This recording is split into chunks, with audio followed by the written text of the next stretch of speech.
Assalamu alaikum, dear students. It's class 11th, subject political science, and our today's topic is fundamental duties.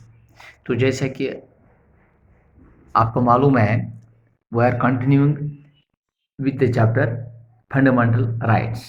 तो fundamental duties जो है, क्योंकि rights और duties एक दूसरे के मद्दे मुकाबले है कि अगर हम किसी शहरी को कॉन्स्टिट्यूशन ये फराहम करता है फंडामेंटल राइट से तो उसके अवज़ उसकी ड्यूटी का भी तकाजा हो रहा है। यानी कि एक शहरी को अगर फंडामेंटल राइट से नवाजा जाता है तो उसके अवज़ उसके ऊपर कई चीज़ें जिसको हम ड्यूटी कहते हैं उसका भी तकाजा है। तो ये दोनों चीज़ें लाज़िम मलज़ूम हैं। So every right has a corresponding duty and India is no exception. तो हमारे स्टेट या कंट्री इसका नाम है इंडिया है, यहाँ भी यही उसूल है कि अगर किसी को राइट दिया जा रहा है तो उसे ड्यूटी का भी तकाजा किया जा रहा है। So fundamental duties were incorporated in the constitution by the 42nd amendment in the year 1976. तो फंडामेंटल ड्यूटी जो है, it shall be the duty of every citizen of India. What? Number first, to abide by the constitution and respect its ideals and institutions, that is national flag, national anthem. तो जो भी शहरी है हमारे मुल्क का,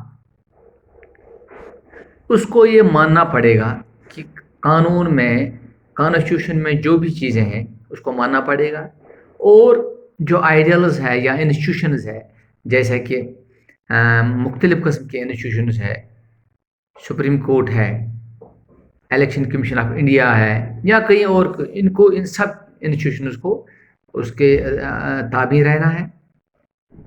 या नेशनल फ्लैग है, नेशनल एंथम है, इन चीज़ों के लिए हर सिटीज़न में रिस्पेक्ट होना चाहिए। इसके बाद, to cherish and follow the noble ideals which inspired our national struggle for freedom. क्योंकि हमारा मुल्क जो 1947 में आज़ाद हुआ, बहुत स्ट्रगल के बाद, तो आज़ाद होने के बाद जो हमारे आइडियल्स, नोबल आइडियल्स हैं, जिन्होंने हमारे नेशनल फ्रीडम के लिए, जो नेशनल हमने फ्रीडम हासिल की, इसमें अनथक कोशिश की, उनके प्रति बहुत ही रेस्पेक्ट रखना है, वो हमारी इंस्पायरेशन होनी चाहिए। ये भी है to uphold and protect the sovereignty, unity and integrity of India. तो हिंदुस्तान की जो सॉवरेनिटी है, इसको अपहोल्ड या इसको प्रोटेक्ट, इसकी हिफाजत करनी है, इसकी यूनिटी के लिए काम करना है, इसकी इंटीग्रिटी के लिए काम करना है। ये भी एक तरह से हमारे ऊपर ड्यूटी है। Number 4, to defend the country and render national services when called upon to do so.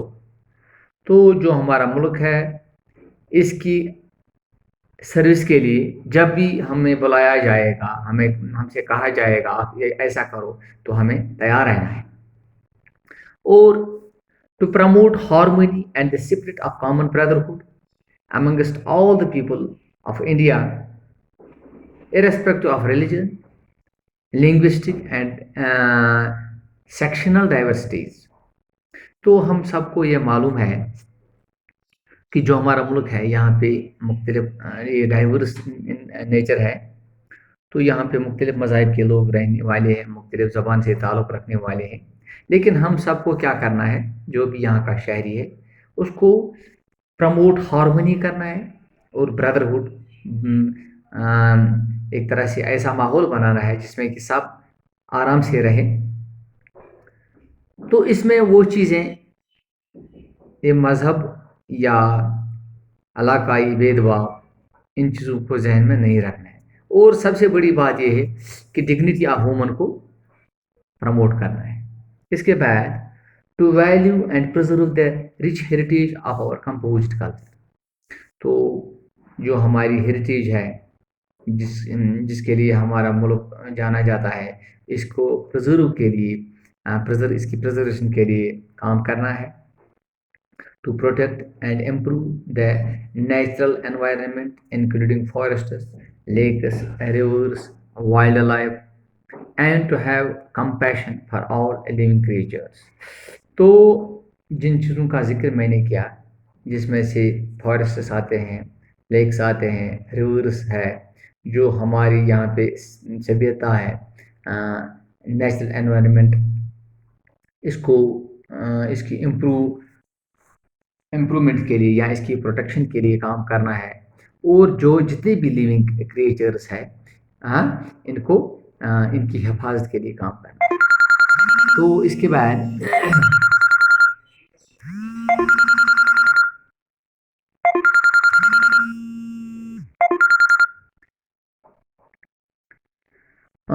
To safeguard public property and abjure violence. Public property کے لیے بھی کام، سیف گارڈ کے لیے کام کرنا ہے. اس کے بعد